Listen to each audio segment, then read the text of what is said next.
The activist group Bagong Alyansang Makabayan, yan, mga komunista, has joined various sectors demanding to know who financed President Ferdinand Marcos Jr.'s trip to Singapore to watch the Formula 1 Grand Prix.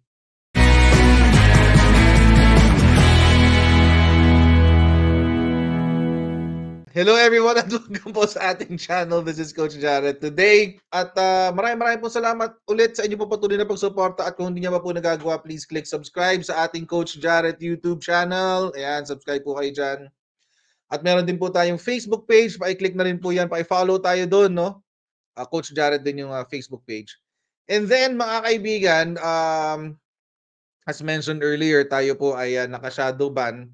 Ibig sabihin, hindi po sineshare ni YouTube ang ating mga videos. So paki-share po sa inyong mga social media accounts ang ating po mga videos para mas marami pa po makarinig ng ating pinag-uusapan po dito, mga kaibigan. Tulungan niyo po akong ipakalat ang ating channel sa So mga kaibigan, kung gusto niyo po, kayo po ay OFW at kayo po ay nakabase sa US, UK, Canada, Italy, France, Spain, and Ireland, ay pwede na po kayo magpadala ng inyong mga remittances sa inyong mga minamahal sa buhay dito sa pamamagitan ng Sendwave. Ang gagawin niyo lang po, mga kaibigan, na i-download yung app. Okay? Pwede niyo rin gamitin yung QR code ko dyan. No? I-scan niyo yung QR code ko.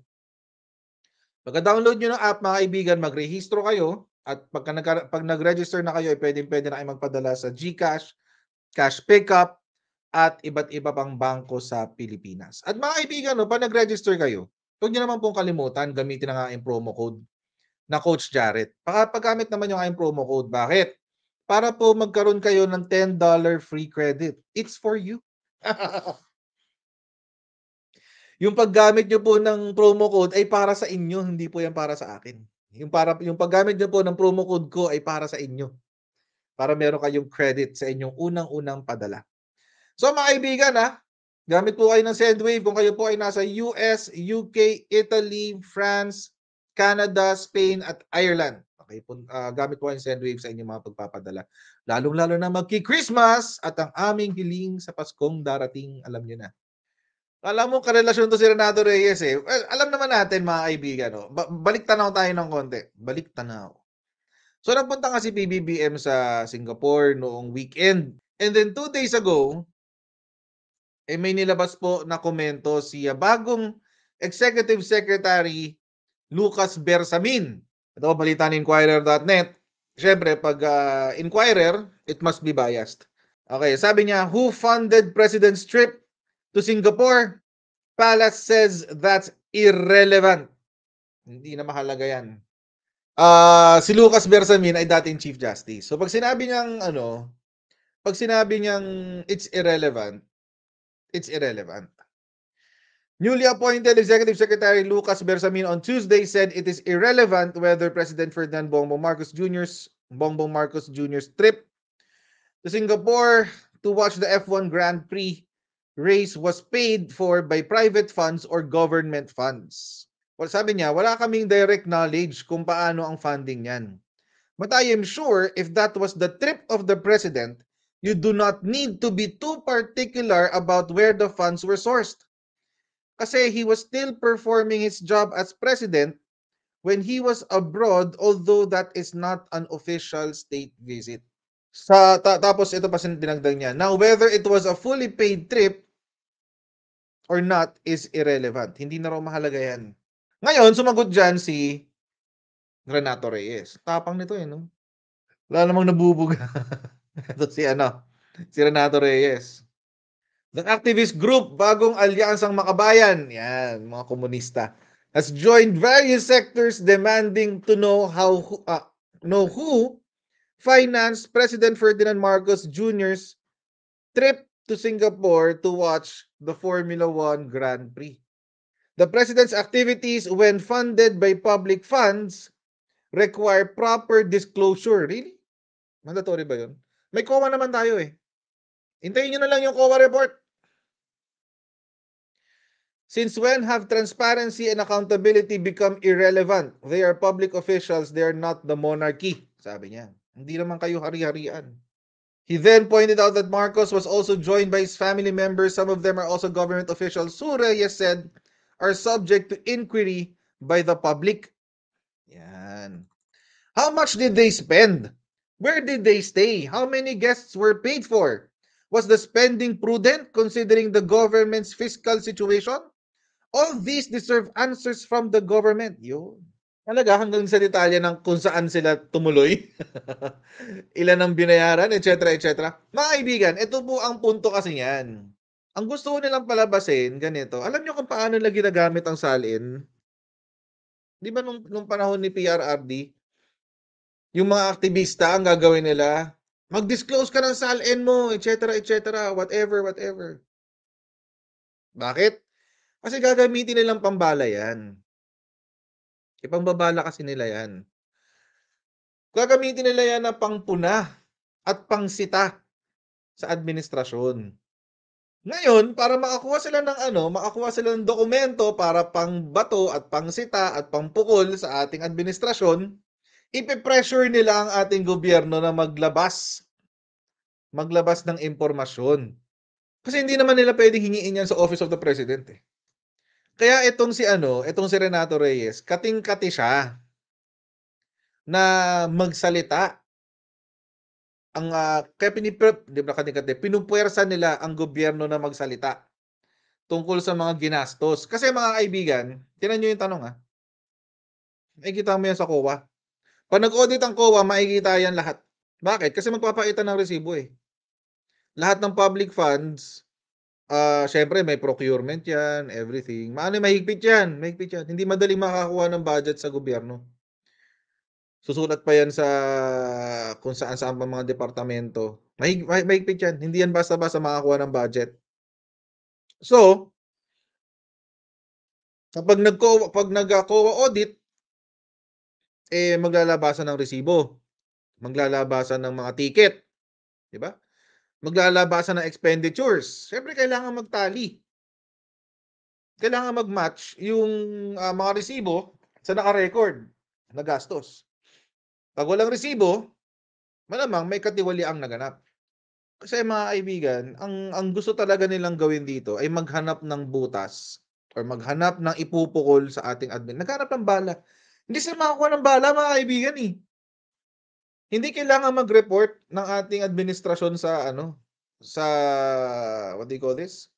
Sa taong bayan ng mga ginagastos niya. Alam niyo ba 'yon?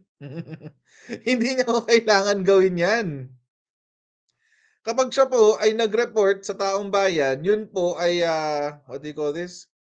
Hindi po yun requirement. Ano niya yun? Voluntary niya yun. Hindi ho siya yung kailangan gawin mo to, kailangan gawin mo. Hindi. Walang ganun. Walang ganun. Kasi mga kaibigan, meron din po tayong tinatawag na executive privilege. Actually, yung executive privilege applies to documents, transactions, tsaka mga communication sa loob ng palasyo. Kaya nga issue yung mga nagli-leak na dokumento eh. Kasi nasa konstitusyon natin yan. Bawal yun, mga kaibigan. Bawal yun. Bawal. Again, ulitin ko yung mga nagli-leak na draft at saka yung mga nagli-leak na sagutan sa loob ng gobyerno, sa loob ng Malacanang, bawal yun, mga kaibigan. Krimen yan. That's against the Constitution. It's called executive privilege. So mga kaibigan, kapag na-violate po yung executive privilege, it's a crime. Hindi lang po RPC 'yon, hindi po 'yon revised penal code. It's a violation of the Constitution itself. Kaya 'yun mga kaibigan, bakit mo pupersahin ng administrasyon na maglabas ng mga ganitong klaseng detalye? Sino ka? Good question, Allen. Ano ba ang ginamit nilang fund, personal or government? Kasi malalaman natin 'yan sa COA report. Kung merong expenditure sa line items ng mga ng ating mga ahensya, makikita 'yun doon sa ating COA report. Hindi nyo kailangan i-demand ngayon 'yan. May isang taon pa. Actually, next year pa nga 'yan, reckoning 'yan eh. Bersamin also reasoned that the country's laws accord great value and importance to the welfare of the president and the first family. Ibig sabihin, ang atin daw pong estado ay dapat protektahan ang unang pamilya. The welfare of the first family is of concern to the state. You may not call that state visit. Nonetheless, it is not any less covered by the law that accords importance and value to the welfare of the first family. So it's beyond the issue. It's not relevant at all to question, to ask kung sino ang gumastos. Basta he was doing something for us. Ano pong ibig sabihin yan? Mga kaibigan, di ba ho si Presidente Bongbong Marcos, pagbalik niya dito sa Pilipinas, sinabi niya na productive yung kanyang pagpunta ng Singapore. Ito yung sinabi niya eh, they say that playing golf is the best way to drum up business, but I say it's Formula 1. What a productive weekend. It was fulfilling to have been invited alongside several dignitaries to have met new business friends who show that they are ready and willing to invest in the Philippines. Kahit na ito ay personal time niya. Number one, dahil presidente siya, responsibilidad po ng ating estado na protektahan siya kahit saan siya pumunta. So gagastos pa rin talaga regardless, gagastos ang gobyerno para sa kanya. Regardless, kasi responsibilidad ng gobyerno na protektahan ng pamilya ng first family. Regardless, kahit anong gawin niya, gagastos po talaga ang gobyerno. Kahit let's say, halimbawa, si PRRD dati nag-uuwi ng Davao, di ba, pag weekend? That's personal trip. That's his personal time. Di ba, pag umuwi siya ng Davao. Personal time na yun. Pero gumagastos pa rin ng gobyerno sa kanya. Paano? Paano? I-fuel mo yung aeroplano. Gagastos ka ng pasahod ng pilot. Gagastos ka ng pasahod ng PSG. Ng security. Gagastos pa rin ng gobyerno. Kasi nga, sabi nga ni dating Chief Justice Bersamin. The welfare of the first family is of concern to the state. Kaya hindi siya dapat issue. Yun po yung ibig sabihin dyan ni dating Chief Justice. Hindi siya issue. Hindi siya issue.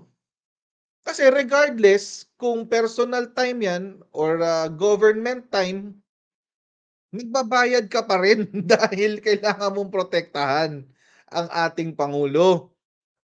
Pero mga kaibigan, actually, sa totoo lang sa sobrang hindi siya issue, pati opposition umuokay lang. Sige, okay lang yan, walang problema.